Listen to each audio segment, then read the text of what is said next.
All right, so listen, I'm going to be killing two birds with one stone. I'll explain.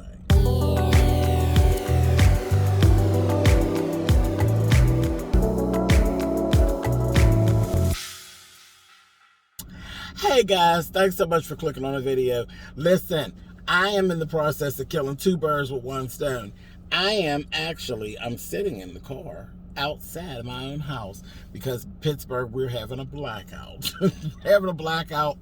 We have no power. I have not had power for a couple of hours.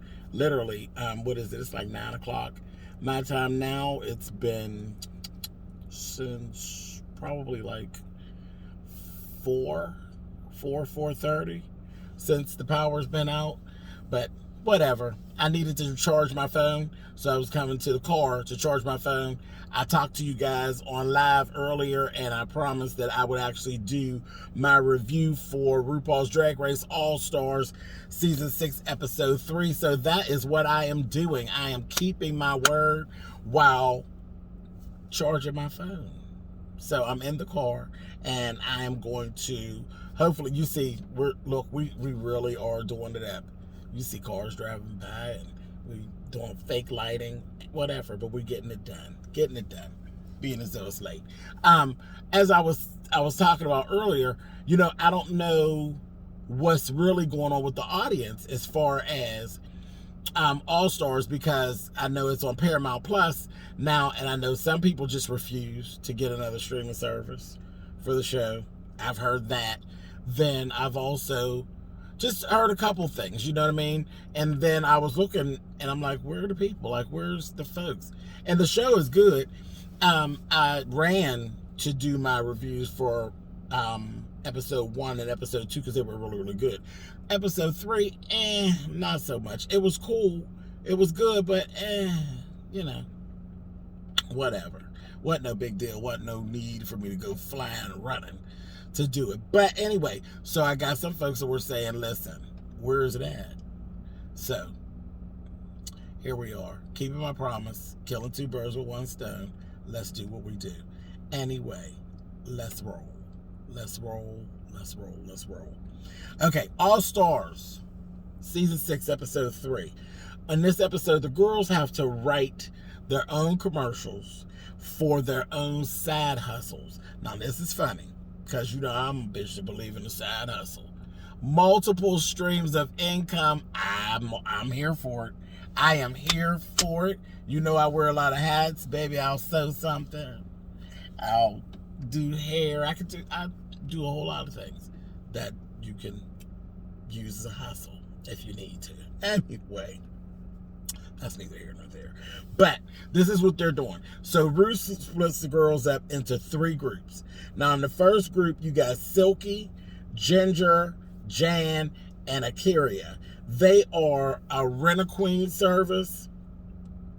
They kind of, it's like an all-purpose queen service, sort of like a dating service, but they do other stuff too.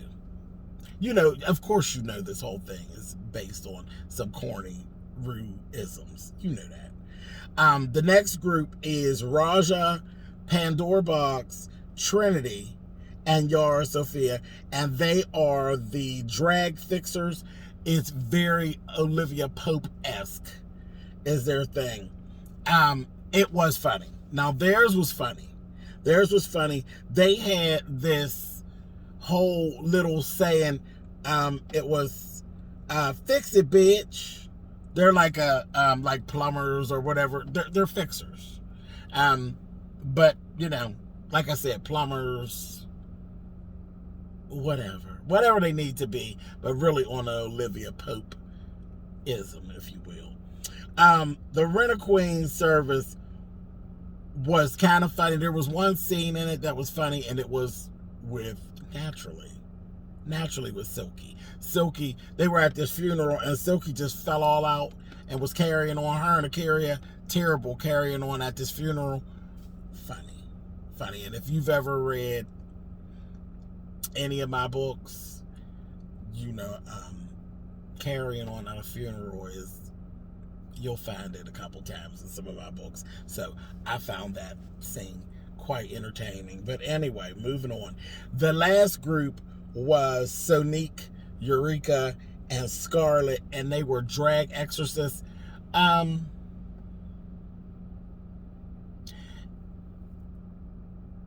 It was all over the place.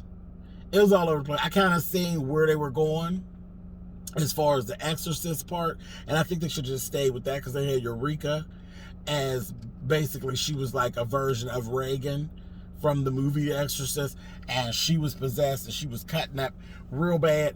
And of course, you know, Eureka could carry that. She could really carry that, and she did a good job. But the other two, they had their selves very much giving Olivia Newton-John, let's get physical, which made it really over the top corny, and I just wasn't feeling it. I wasn't feeling that at all. That was the part. Eureka was fine. She got screwed up being paired up with them. Anyway, moving on. So they went to Ross and Michelle Visage for coaching to actually get it together. Silky was having a whole issue. Apparently Silky caught a lot of flack her season. She caught a lot of flack about being, and I remember some of this, about her being too much. And it always seemed like she was scene-stealing, and she was too much of a standout. And it didn't translate well with the Rue Nation, honey. They just were like, girl, you too much, and we don't really feel you. So that in real life, that whole, they don't feel like she's like a standout star.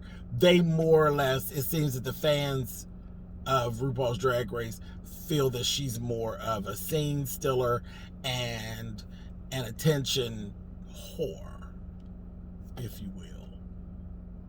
Yeah. So that has worked against her. So she's being very cognizant of that, and she's trying not to overpower, but she really did spread herself thin with this.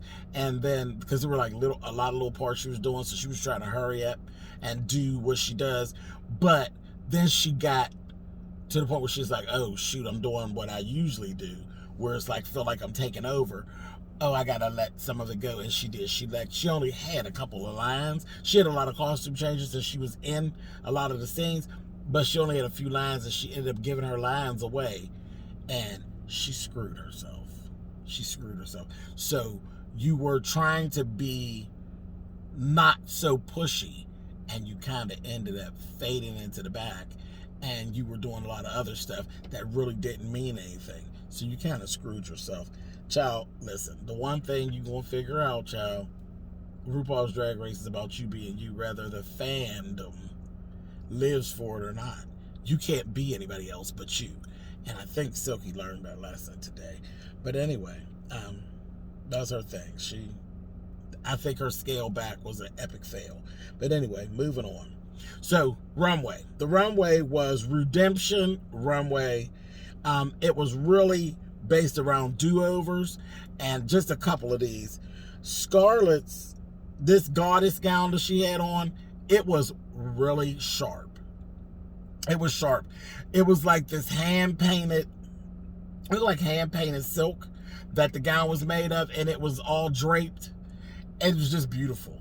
It was beautiful, and again, it showed her little design thing. It literally, the lights just came back on in the house. I just see my outside light came on. It was turned on. So perfect. Thank goodness. Okay, so anyway, but we're gonna finish up. She ended up doing this gown. The gown, literally, when I tell you, it looked like the paintings and stuff that they have. If you've ever been to Vegas and you've gone to like Caesar's Palace, the casino, or went to the Bellagio, the ceilings in the Bellagio and the ceilings in some spots of Caesar's Palace will remind you of the gown that Scarlett had on. It was absolutely beautiful. I loved it. I loved it. Raja did this this whole chocolate velvet gown It was pretty. It was pretty. It was cool. I was like, okay, cool. Trinity did this whole, her Akasha look. Her is the Aaliyah Akasha, Queen of the Damned look. And she upscaled it. That was really, really cool as well. Ginger, girl, I don't know what this was about, child. She looked like a space pet. It was ugly. It was ugly the first time around. It was ugly this time around. I didn't get it. You know what? Kind of playing against being short and heavy. Girl, sometimes you just make yourself look crazy. I didn't like this at all. It didn't look good. It looked like some great space coaster bullshit. I didn't like it. Akaria redid her caftan. Remember, there was a lot of, that ain't a caftan. Yeah, that is a caftan.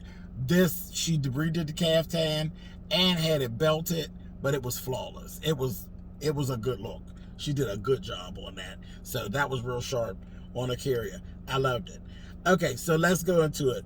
Overall, Trinity won Top All-Star, which was big because you remember Trinity never won anything. Never won anything. She won Top All-Star. Listen, let me tell you something about Trinity this season. Trinity's very this. You know I'm taking Trinity, but she very this. And girl, she was busted out and the kids was given, whatever. They was worried about what they were doing because Ru called the bottoms. There's not two bottoms. She called a whole team as the bottom. So they weren't worried about Trinity and her first win. Nobody gave a shit. They were like, how the hell did all of us end up at the bottom? Ginger, Jan, Akaria, and Silky. Okay? So they was dealing with their thing. Honey, and Trinity wanted to be praised about the fact that she had actually won a challenge. So that was, I was like, oh, girl, they gave you, girl, don't nobody give a fuck, child. But anyway, so she called everybody out. She's like, I've never won this, that, and the other. And they were like, okay, girl, bravo, bravo. I was like, oh, Miss Trinity. I don't know about that, girl, but okay. Anyway, let's go on to the lip sync assassin, honey. Lip sync assassin, we sitting there. The thing goes up, nobody's there. They're like, who the hell is that? Child. Let's get sickening. It's Laganja Estranja, honey. She jumps off of a box in the back into a split. She had this cute little outfit on. She looked good. She did. She looked good. Her costume and everything was nice. She was loud and obnoxious as only Laganja can be, honey. Came on there and it begun, honey. And it was literally the song Physical by Dua Lipa. And the two of them get to going at it. And it was Drag Race. It was Drag Race. Some people felt as though she danced the house down boots. I don't. I felt like it was a gymnast performance. It looked like the whole thing was trick after trick after trick after trick after trick after flip after cartwheel after split after back bend. And half of the time, I'm sorry, but Laganja wasn't even lip syncing. She was performing, but she was performing a gymnastics floor performance. So, no, I'm not impressed. I'm not impressed for what we were doing. What she did was very pretty. She was getting down. The bitch was getting down. I ain't gonna take that away from her. But as far as a lip sync assassin, she is not. She is not a lip sync assassin.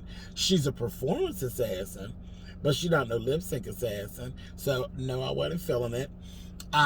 Trinity's lip sync was better, but excitement wise, yeah, Laganja got her. Laganja got her, and Trinity knew it. She gonna say, child, don't bring her back, child. Don't bring her back. But it was one of those things. It's like, okay, now I'm waiting on this next episode. It's gonna be very interesting because everybody was talking to Silky like she was good, but she wasn't good. She got eliminated, honey. She got eliminated the whole way around. She was eliminated. So it's going to be very interesting. And remember, game inside of a game. That bitch ain't went nowhere. You know how Silky is. It's going to get very interesting. Very interesting. And I am here for it. Anyway, leave it in the comments. Tell me how y'all felt. Did you all feel like I'm wrong as pertains to Laganja? Or did you feel like you were watching the Olympics early? I know I did. I was waiting on Dominique Dawes to come flying out the other side and get to flip it around. I don't know. Just me. I'm old drag, so I don't know. Y'all tell me how you feel in the bottom. Let me go on back in the house, child. My lights is on. I'm gone. Thanks, y'all. See y'all later.